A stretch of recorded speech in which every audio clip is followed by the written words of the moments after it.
دبيكم جبينه ده الشخص شهيد زيلان ده ام حمو جنيت هبقرة آزادية ببيرتينن برزداري بحرمت ام دقاقي رزقرتن لسرقياني شهيدة بسكنن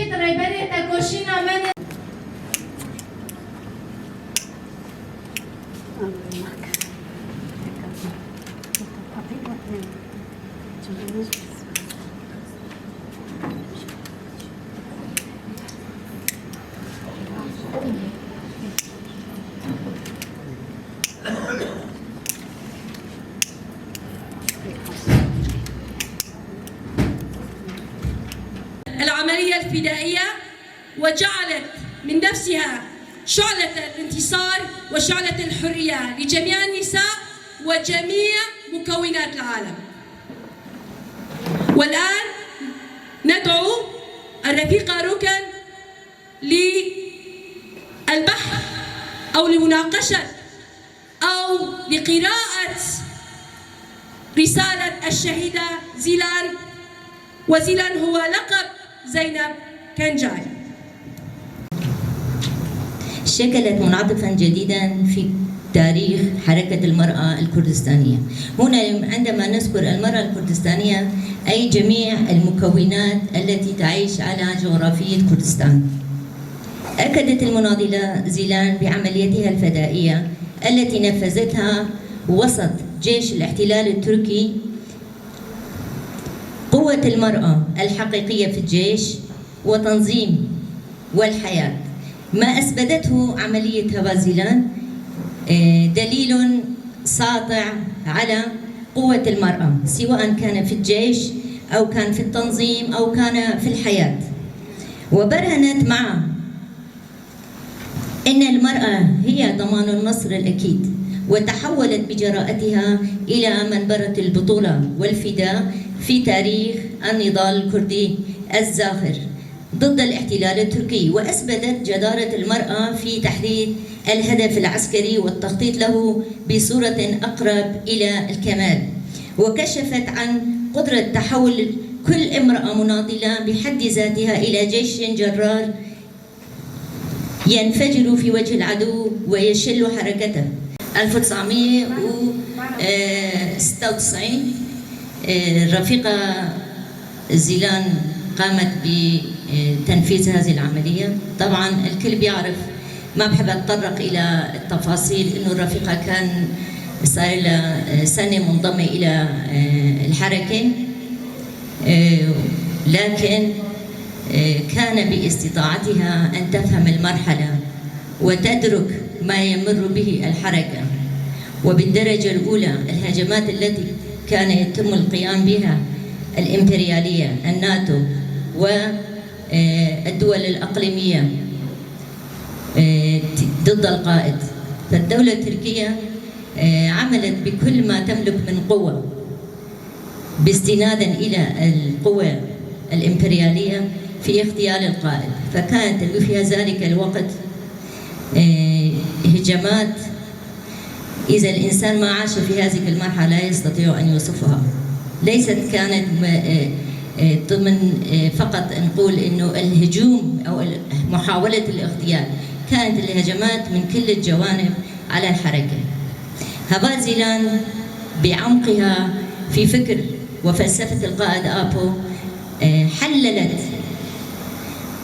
ما يتم القيام به من قبل القوى المهيمنة، وذكرت في رسالتها أيضا مدى تمسكها وإيمانها بالإنسانية. وهبا زيلان من منطقة ديرسم، المنطقة التي تم من طرف الدولة التركية الفاشية القيام بمجازر بحق شعبنا في ديرسم.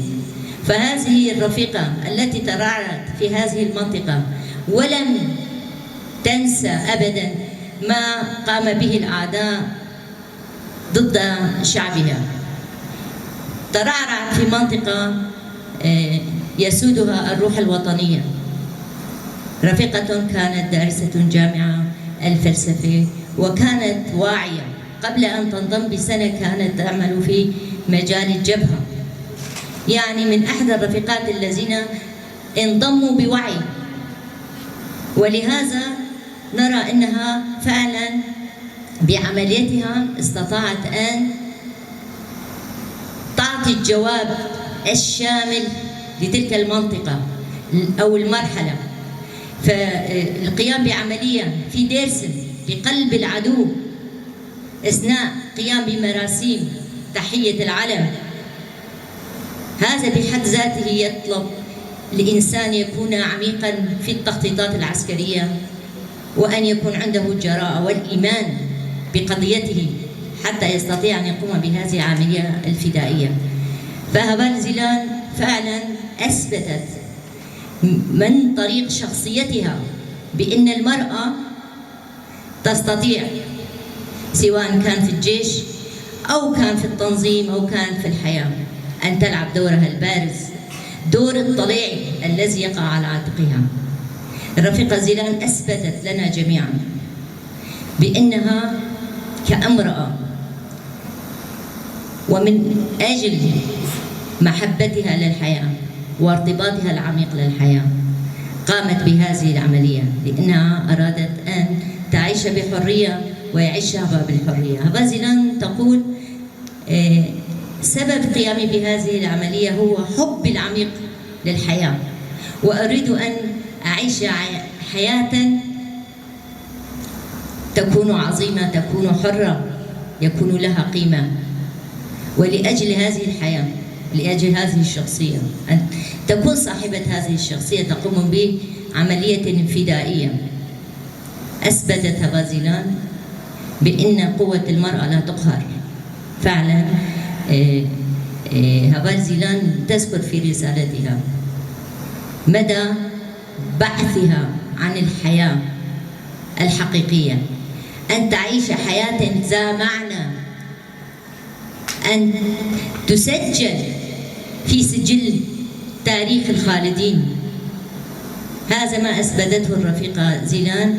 وطبعا ليست فقط هبال زيلان، يوجد كثير من الرفاق الذين لعبوا دور الطليعة. أحب أن أذكر مثلا مثال هبال سمايوجا، الرفيقة التي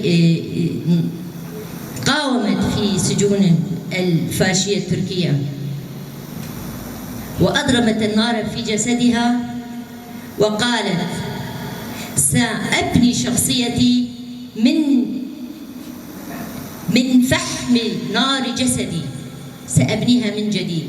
بمعنى كل الأخطاء أو الخصوصيات الرجعية التي أنا توارثتها من المجتمع أو العادات والتقاليد البالية سأحاربها، ولن أترك نقطة ضعف للأعداء لكي يهجموا على الحركة الحرية عن طريق شخصيتي.